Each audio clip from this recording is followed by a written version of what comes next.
Welcome to red TV. నేను మీ తేజ. ఆదిలాబాద్ జిల్లాలో ఒక దారుణమైన సంఘటన జరిగింది. ఇద్దరు చిన్నారులు ఒక గుంటలో పడి చనిపోయారు. ఈ సంఘటన గురించి తెలిస్తే ప్రతి ఒక్కరికి కూడా కన్నీరొస్తుంది. అయితే రీసెంట్‌గా రైతు భరోసా డబ్బులు పడ్డాయి ఒక పెద్దాయనకి. అయితే వాళ్ళ మనవరాలిద్దరూ కూడా మనవడు, మనవరాలు ఇద్దరు కూడా "తాత నీ డబ్బులు పడ్డాయి కదా! మా ఇద్దరికి కూడా 2 సైకిళ్ళు కొనిస్తావా?" అంటూ కూడా వాళ్ళ తాతగారిని అడిగారు. నా పిల్లలు ఎంతో ప్రేమతో అడిగారు. నా మనవరాళ్ళిద్దరూ కూడా. నా మనవడు, నా మనవరాలు. నేను ఎలా అయినా సరే కొనివ్వాలని చెప్పేసి అనుకున్నాడు. వాళ్ళిద్దరికీ కూడా 2 చక్కని సైకిళ్ళు కొనిచ్చాడు. తాత కొనిచ్చిన ఆనందంతో ఆ సైకిళ్ళు బాగా తొక్కుకుంటున్నారు. శనివారం కూడా స్కూలుకి సెలవు పెట్టి ఆ సైకిళ్ళు తొక్కుకునేందుకు వాళ్ళు ప్రయత్నించారు. అయితే అదే రోజు దాదాపు మార్నింగ్ 10 గంటలకి వాళ్ళ కుటుంబ సభ్యులందరూ కూడా పొలానికి వెళ్లి వాళ్ళ పనుల్లో ఉన్నారు. ఇంటి దగ్గర వీళ్ళున్నారు. వాళ్ళెళ్ళిన ఒక అరగంటకి వీళ్ళ ఇద్దరు కూడా ఆ సైకిళ్ళు తీసుకొని పొలం వెళ్దాం అని చెప్పేసి సరదాగా అక్కా, తమ్ముళ్ళు సైకిళ్ళ మీద బయలుదేరారు. కొంచెం దూరం వచ్చిన తర్వాత సడెన్‌గా ఒక గుంటలో వాళ్ళ అక్క, ఆమె పేరు కూడా నేను చెప్పే ప్రయత్నం చేస్తా. వినూత్న. తనకి 11 సంవత్సరాలు, 6వ తరగతి. సడెన్‌గా ఆ రోడ్డుకి ఆనుకునున్న ఒక గుంటలో పడిపోయింది. అక్కని కాపాడేందుకు ప్రయత్నిస్తామని ఆ తమ్ముడు కూడా అదే గుంటలోకి దిగాడు. ఈత రాదు. కాపాడదాం అని చెప్పేసి ప్రయత్నించాడు. కానీ తన వల్ల కాలేదు. ఇద్దరు కూడా అక్కడ చనిపోయారు. తర్వాత వీళ్ళ పేరెంట్స్ పొలం నుంచి ఇంటికొచ్చిన తర్వాత పిల్లలు ఎంతసేపైనా రావట్లేదు. మధ్యాహ్నం అయిపోయింది. భోజనానికి కూడా ఇంకా రాలేదని చెప్పేసి ఇంకా అనుమానం వచ్చి స్థానిక పోలీస్ స్టేషన్‌లో కంప్లెయింట్ ఇవ్వడం జరిగింది. అయితే వాళ్ళ కుటుంబ సభ్యులు ఒకరు వెతికే ప్రయత్నం చేస్తున్నారు. ఆ ఊరు, ఈ ఊరు వాళ్ళ కుటుంబ సభ్యులకి ఫోన్ చేస్తా ఉన్నారు. అలాగే వెళ్తున్న మార్గ మధ్యలో వీళ్ళకి కొనిచ్చిన కొత్త సైకిల్లు రోడ్డు పక్కన పడి ఉండడం చూసారు. తర్వాత వాళ్ళకి అనుమానం వచ్చింది. ఆ గుంటలో ఏమైనా పడిపోయారని చెప్పేసి. దాని తర్వాత వెతికే ప్రయత్నం చేస్తే వాళ్ళ బాడీస్ దొరికాయి. చాలా చాలా బాధనిపిచ్చింది. వాళ్ళ ఫ్యామిలీ మెంబర్స్ అందరికి కూడా. ఎందుకంటే ఆ తాత ఎంతో ప్రేమతో కొనిచ్చాడు. వాళ్ళ కుమారుడు కూడా చాలా బాధపడుతున్న లంకా స్వామి అతని భార్య. నిజానికి ఇద్దరు పిల్లల్ని కోల్పోయి వాళ్ళు చాలా బాధపడుతా ఉన్నారు.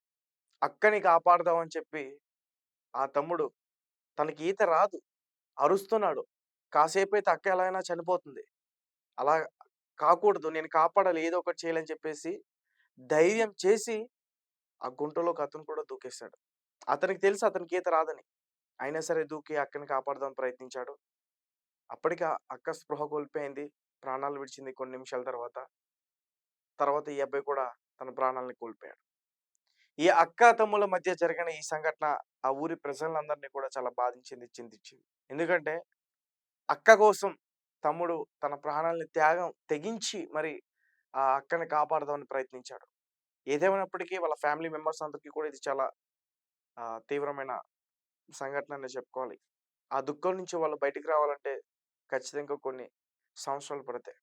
ఒకేసారి ఇద్దరు పిల్లల్ని కోల్పోవడం, అల్లారు ముద్దుగా పెంచుకుంటున్న ఆ పిల్లలిద్దరిని కూడా చక్కగా డైలీ స్కూల్‌కి వెళ్లి సాయంత్రం వచ్చి వాళ్ళతో కాసేపు సరదాగా కబుర్లు చెప్పుకునే ఆ సమయం మళ్ళీ తిరిగి రాదనే ఆ బాధ వాళ్ళని ఇప్పుడు కూడా వెంటాడుతూనే ఉంటుంది. కాబట్టి మీ పిల్లల్ని కొంచెం జాగ్రత్తగా చూసుకోండి. జాగ్రత్తలు తీసుకోండి.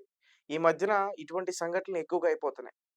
ముఖ్యంగా ఈ సబ్జెక్ట్ దీని గురించి నేను ఎందుకు చెప్తున్నానంటే, ఇలానే సైకిల్‌లు వేసుకొని రోడ్డు మీదకి వెళ్ళడం, యాక్సిడెంట్ అయ్యి లారీయో, కారో గుద్దేసి దానివల్ల వాళ్ళు చనిపోవటం.